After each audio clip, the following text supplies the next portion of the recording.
Bismillahirrahmanirrahim.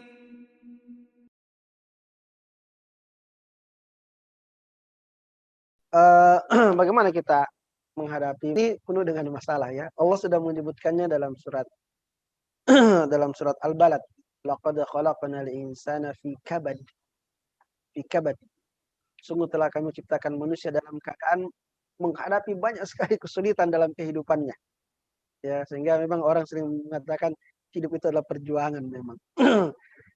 Hidup itu adalah tempat di mana kita menghadapi berbagai kesulitan-kesulitan. Sebab dia memang merupakan cobaan. Ya, huwallazi khalaqal mauta wal hayata liyabluwakum ayyukum ahsanu amala. Dialah Allah yang telah menciptakan kehidupan dan kematian agar dia menguji kalian. Kehidupan memang merupakan ujian. Yang namanya ujian pasti tidak mudah. Ya, kita semua menghadapi ujian-ujian di dunia, di sekolah kita ya, selama dari seluruh tingkatannya tidak pernah kita mendapatkan ujian itu mudah. Ujian selalu membuat kita susah ya. Sebelum ujiannya sudah susah, menghadapi ujian kita harus belajar, kadang segala macam. Pas hari ujiannya lagi, wah ternyata yang sudah kita baca tidak keluar, ya pokoknya macam-macam lah. Itu baru ujian-ujian ya, sederhana. Apalagi ujian kehidupan tentu lebih berat daripada itu. Nah, sehingga memang kehidupan ini memang ujian, dan kehidupan ini adalah laqad khalaqnal insana fi kabad. Allah ciptakan kita dalam keadaan menghadapi berbagai macam kesulitan dalam kehidupan kita. Bagaimana cara kita menghadapinya ini? Pertama, sadarilah, rasakanlah bahwa dia merupakan ujian dari Allah. Ya, kalau kita merasakannya sebagai ujian dari Allah, lalu kita kemudian ridho dengan ujian itu, dan kita berusaha untuk lulus dari ujian itu, maka ini akan mengangkat derajat kita di sisi Allah Subhanahu wa Ta'ala. Sehingga seorang hamba jika menghadapi berbagai macam kesulitan dalam kehidupan, dia tidak boleh menyerah. Dia tidak boleh menyerah. Karena dia merupakan ujian dari Allah Subhanahu wa Ta'ala, dan dia harus memotivasi dirinya bahwa saya harus lulus dalam ujian ini. Dan untuk kemudian bisa memudahkan kita menghadapi ujian itu, kita harus menumbuhkan ketakwaan dalam diri kita. Menumbuhkan ketakwaan dalam diri kita. Orang-orang bertakwalah yang paling mampu menghadapi ujian-ujian kehidupan. Ya. Dan kemudian akan mendapatkan jalan-jalan keluar dari Allah Subhanahu wa Ta'ala. Allah berfirman, "Wa may yattaqillaha yaj'al lahu makhraja wa yarzuquhu min haitsu la yahtasib." Dan barang siapa yang bertakwa kepada Allah, maka Allah akan jadikan baginya jalan keluar. Ya. Siapa yang bertakwa, Allah jadikan baginya jalan keluar. Wa yarzuquhu min haitsu la yahtasib, dan Allah akan berikan rezeki kepadanya dari jalan yang tidak dia sangka-sangka. Jadi untuk bisa memudahkan kita menghadapi ujian ini, pertama kita sadari dia merupakan ujian dari Allah Subhanahu wa Ta'ala, dan kalau kita mampu melewati, kita pasti mendapatkan pahala, dan kita harus menumbuhkan ketakwaan kita. Tumbuhkan ketakwaan kita agar kemudian kita mendapatkan jalan-jalan keluar dari Allah Subhanahu wa Ta'ala, dari arah yang tidak kita sangka-sangka. Dan biasanya memang jalan keluar itu, ya, pertolongan Allah itu dalam berbagai kesulitan yang kita hadapi, memang akan Allah berikan setelah Allah melihat kita punya usaha untuk menghadapinya. Kita tidak berpasrah dengan masalah yang kita hadapi, tidak berpasrah dengan kesulitan yang kita hadapi, tapi kita berusaha untuk keluar dari kesulitan itu.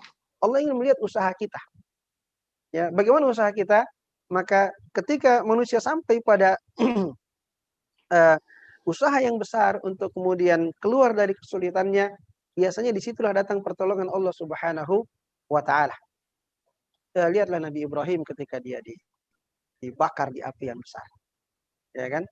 Nabi Ibrahim, dia tentu berdakwah dengan keberanian, dia berdakwah, ya, sampai pada puncaknya ketika dia ditangkap, dia diikat, ya, tidak bisa lagi berbuat apa-apa, ya. Dia diikat di apa namanya, manjanik itu ketapel, ya, ketapel di zaman dulu orang kalau perang pakai manjanik, ketapel besar itu untuk melemparkan martil yang besar itu dipasang di manjanik, ditembakkan ke dalam parit yang besar yang sudah dinyalakan api di dalamnya. Saat sudah usaha sudah habis di situ ya, apalagi bisa dibikin, tidak ada. Ya. Disitulah kemudian datang pertolongan Allah. Allah mengatakan, ya naru kuni bardan wa salaman ala Ibrahim. Apinya disuruh dingin oleh Allah. Sehingga selamatlah Nabi Ibrahim. Jadi Allah ingin melihat usaha kita. Ibunda Nabi Isa, Maryam. Maryam alaihassalam. Ketika terusir dari kaumnya karena dianggap kenapa hamil tidak punya suami. Hanya beliau mengasingkan diri sampai melahirkan di bawah pohon korma, kelaparan. Apa yang Allah katakan pada Maryam? Wa huzzi ilaiki bijid'in nakhlati tusaqitu 'alaiki rutaban janiyya. Kata Allah, goyangkan itu batang pohon korma. Ya. Wa huzzi ilaiki bijid'in nakhlah. Goyang-goyangkan itu batang pohon korma. Tusaqitu 'alaiki rutaban janiyya, akan berjatuhan itu buah-buah kurma yang matang, yang rutab itu kurma yang basah, yang paling nikmat, akan berjatuhan. Kata para ulama, di situ Allah menyuruh Maryam untuk berusaha semaksimal mungkin, ya, semaksimal mungkin. Dia baru saja melahirkan, mana bisa dia panjat pohon kurma? Dia seorang perempuan. Bahkan kata para ulama, itu menggoyangkan pohon kurma itu jangankan perempuan yang baru melahirkan, laki-laki yang kuat saja itu tidak bisa kasih goyang pohon kurma itu, ya. Pohon korma itu ya, mungkin sudah pernah lihat pohon korma ya, bagaimana seperti pohon sagu lah kira-kira, atau lebih tinggi ya, lebih pendek daripada pohon kelapa. Seperti kelapa sawit begitu pohon korma itu. Coba kita goyang-goyangkan, sangat sulit. Tetapi Allah ingin melihat usaha. Ada usaha dari Maryam. Pokoknya kamu berusaha goyangkan, apakah dia bergoyang atau tidak bergoyang, yang penting kamu punya usaha gitu. Usaha untuk keluar dari kesulitanmu supaya kau dapat makanan. Kau sekarang baru melahirkan, tidak bisa buat apa-apa, terusir, terjauh dari manusia. Kau di bawah pohon korma, ada sih korma di atas, tapi kau harus berusaha bagaimana caranya. Pokoknya goyangkan saja. Apakah dia nanti bisa bergoyang, tidak bisa bergoyang, nanti Allah yang jatuhkan itu buah korma. Pastilah Maryam tidak bisa menggoyahkan pohon korma itu. Tapi yang penting ada usaha, nanti Allah jatuhkan itu buah-buah kormanya untuk dia makan. Nah, Allah ingin melihat usaha dari kita. Usaha yang halal tentu saja. Bagaimana untuk keluar dari kesulitan-kesulitan yang kita hadapi. Sehingga Allah kemudian mendatangkan pertolongannya di saat-saat di mana kita sudah perlihatkan usaha kita yang maksimal kepada Allah Subhanahu wa Ta'ala. Dan itu juga untuk menguji apa Allah ingin melatih kita bertawakal kepadanya. Setelah berusaha, kita dilatih bertawakal kepada Allah Subhanahu wa Ta'ala. Jadi banyak sekali hikmahnya daripada berbagai macam kesulitan dalam kehidupan. Dan tentu yang paling terakhir jangan kita lupakan ya, setelah kita berusaha kemudian meningkatkan ketakwaan diri, kemudian yang terakhir adalah berdoa kepada Allah Subhanahu wa Ta'ala untuk senantiasa diberikan kemudahan dalam urusan-urusan kita.